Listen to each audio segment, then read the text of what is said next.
Boa noite, turma. Seja bem-vindo a mais uma aula de Geografia, da qual hoje iremos continuar com a frente B do módulo 5, que corresponde aos estudos referentes à regionalização do território brasileiro. Mas antes da gente falar sobre o território brasileiro, vamos entrar primeiro no que consiste a regionalização. Afinal, o que é regionalizar? Vocês já devem ter reparado que eu já falei em algumas aulas sobre a região tal, e hoje a gente vai entender um pouquinho mais sobre o cerne desse ato. Regionalizar nada mais é do que você dividir um território em partes, na qual essas partes a gente vai chamar de regiões, ou seja, você pega áreas que têm algumas características que são específicas e próprias e vão chamar de região. Então, regionalização é pegar um território e dividir em partes. A gente pode regionalizar tanto um país, quanto um estado, um município, ou até mesmo o espaço mundial.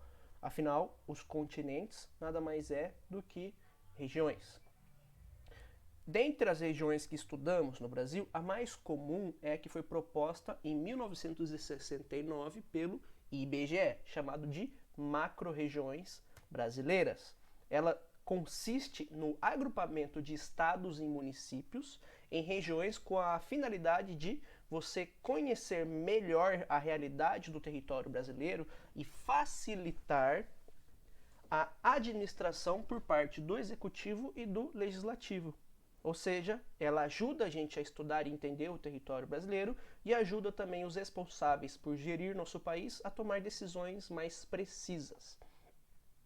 As macro-regiões propostas pelo IBGE, como eu já comentei com vocês, a mais comum e citada e estudada, ela corresponde à região norte, com os estados de Rondônia, Acre, Amazonas, Roraima, Amapá, Pará, Tocantins, os estados da região nordeste, Maranhão, Piauí, Bahia, Sergipe, Alagoas, Pernambuco, Paraíba, Rio Grande do Norte, Ceará, Centro-Oeste com Mato Grosso, Goiás, Mato Grosso do Sul e o Distrito Federal, Sudeste com São Paulo, Minas Gerais, Espírito Santo e Rio de Janeiro, e a região Sul, que compreende Paraná, Santa Catarina e Rio Grande do Sul. Cada uma dessas regiões possui certas particularidades e, importante salientar, quando o IBGE propõe essa regionalização, ele obedece os limites dos estados. Coisa que a gente vai observar em demais regionalizações, onde algumas delas não são respeitados esses limites. Como, por exemplo, a proposta pelo geógrafo Pedro Pinchas Geiger, no ano de 1967, onde ele observa que determinadas características regionais não são compreendidos pelos limites estaduais. Como assim? O norte de Minas Gerais tem muito mais a ver com a realidade econômica e social da Bahia do que o resto da região sudeste. Por isso que ele propõe essa nova regionalização, dando apenas 3 complexos regionais, são os complexos geoeconômicos. Você tem aqui a linha vermelha, que corresponde ao limite da divisão das regiões, e você observa que tem estados que é dividido em 2 regiões, como é o caso do Maranhão. O leste do Maranhão está na região nordeste e o oeste do Maranhão está na região da Amazônia. Então ele divide esses complexos simplesmente observando as realidades socioeconômicas de cada local específico, cada lugar específico. Dessas 3 regiões a gente vai ter a Amazônia, ao norte, a região nordeste e a região centro-sul. Principal diferença entre eles, entre o do IBGE e das regiões geoeconômicas. Não há coincidência na divisão territorial dos estados com a divisão territorial dos limites das regiões. E por fim a gente tem, em 1999, elaborado por um geógrafo também brasileiro, assim como Pedro Pinchas Geiger, um geógrafo chamado Milton Santos, na qual ele vai analisar as diferenças socioculturais, econômicas da região e vai propor 4 Brasis. Por isso que está escrito aí, 4 Brasis de Milton Santos. Essas regiões ele vai chamar, a primeira delas, a região concentrada, que é basicamente a mais rica, vai estar aqui presente todos os estados do sudeste e o sul do país. Você tem uma característica da maior urbanização e da maior industrialização do país, sendo então o centro econômico do Brasil. Você tem a região centro-oeste, vai ter os estados do centro-oeste mais o estado do Tocantins, que pelo IBGE estaria na região norte, aquela está no centro-oeste. Ela possui uma agropecuária modernizada, principalmente no que diz respeito à produção da soja, que é voltada para exportação. Temos também a região nordeste, tem aí as áreas com a ocupação mais antiga do Brasil. Você tem uma precária circulação de pessoas, mas lembrando que isso não ocorre diretamente no Nordeste inteiro. Se você pegar a própria região Nordeste, você vai observar algumas particularidades. Você pode subdividir, ou seja, chamar de sub-regiões o próprio Nordeste, tá certo? E no caso, a região litorânea ela acaba sendo mais rica, onde tem as capitais dos estados, a maior concentração de indústrias. Enquanto, se você for mais para o interior, você acaba entrando na vegetação da caatinga, ou sertão, que a gente chama lá no Nordeste, que vai observar condições mais precárias, tá certo? Então ele é precário em circulação de pessoas, precário em circulação de produtos, circulação de dinheiro. E por fim, a última região a se integrar na maquinização e na integração dos efeitos da globalização, a região da Amazônia. Ela vai ter todos os estados do norte, com exceção do Tocantins, que vai estar aqui na região centro-oeste, e vai ter a abrangência da maior parte da nossa floresta equatorial, a floresta amazônica. Como eu disse, é aqui que fica representados os 4 Brasis de Milton Santos. Então você tem também nessa regionalização o respeito às divisões dos estados. Você tem aqui o Tocantins, que pelo IBGE está na região norte, mas aqui está na região centro-oeste. A região concentrada, com os estados que eu já comentei, e o próprio Nordeste. Como que a gente pode sub-regionalizar o Nordeste, por exemplo? A gente tem a zona da mata, que é a zona litorânea, a região que mais chove, sub-região, que tem a maior concentração de dinheiro, de indústria. Você tem uma zona de transição, que a gente vai chamar no Nordeste de agreste, tá aqui que vai estar a transição da Mata Atlântica para a vegetação da Caatinga, que vai estar presente na maior sub-região do Nordeste, que a gente vai chamar de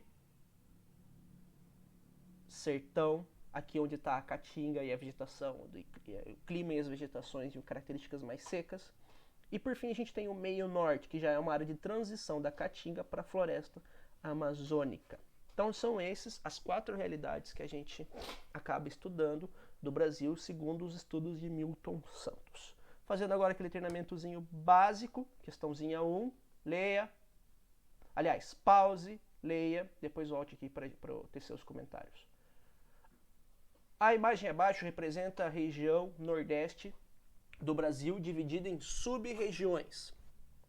Assinale a alternativa que apresenta as sub-regiões identificadas de 1 a 4, respectivamente. É o que eu falei para vocês até agora há pouco. Então você tem essa região 4, que eu chamo de Zona da Mata. A região de transição entre a Mata Atlântica e a Caatinga eu chamo de Agreste. A maior sub-região do Nordeste eu chamo de Sertão. E por fim, a região mais a oeste, a sub-região mais a oeste, eu tenho o meio norte. Logo, a alternativa correta seria a C. V ou falsa? Pausa, depois faz o exercício, depois preste atenção nos meus comentários. Nas afirmações sobre a economia das regiões brasileiras, assinale com V para a verdadeira e F para as falsas. Então vamos lá na primeira. Na região sudeste, destaca-se a produção de soja, arroz e trigo, além da avicultura, suinocultura e bovinocultura, indústria têxtil, madeireira e produção de bebidas como vinho. Falso.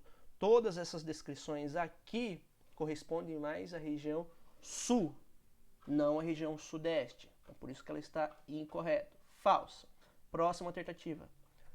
Na região nordeste, destaca-se a produção de cana-de-açúcar e frutas, além da indústria automobilística, têxtil e de calçados. Correto. Na região nordeste, a gente tem uma enorme produção de frutas, com uma tecnologia empregada lá com a agricultura de irrigação, inclusive a produção de cana-de-açúcar. Então, verdadeiro. Próxima alternativa. A região norte tem sua economia baseada na bovinocultura, no cultivo de grãos como soja e milho, além do extrativismo vegetal e mineral e da indústria de eletroeletrônicos. Sim, meu professor, na região norte, onde tem a maior parte da floresta amazônica, significa que lá não tem pouco indústrias?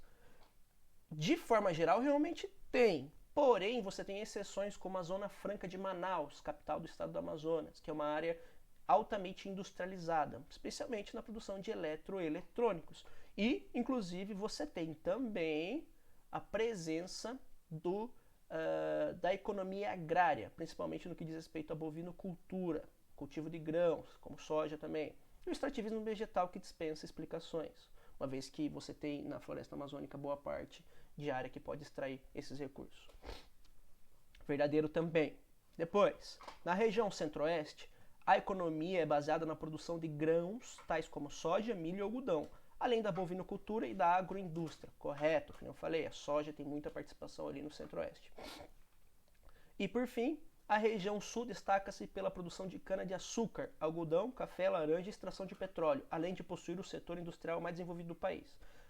Várias incoerências. A região industrial mais desenvolvida do país é o sudeste, não o sul. A cana-de-açúcar é presente mais na região nordeste. O café também está no sudeste, uma enorme parte da produção. E a extração de petróleo, a maior parte fica também pela região sudeste, entre a região nordeste. Então você tem também falso. Falso, verdadeiro, verdadeiro, verdadeiro, falso. E por fim, alternativa 3, assinale a alternativa que contém elementos que sejam característicos apenas da região sudeste, daquela que a gente falou do IBGE. Nesse caso, a alternativa correta é a E. Tem forte índice de urbanização e a maior concentração industrial do país. Beleza? Então, todas as demais afirmações são incorretas.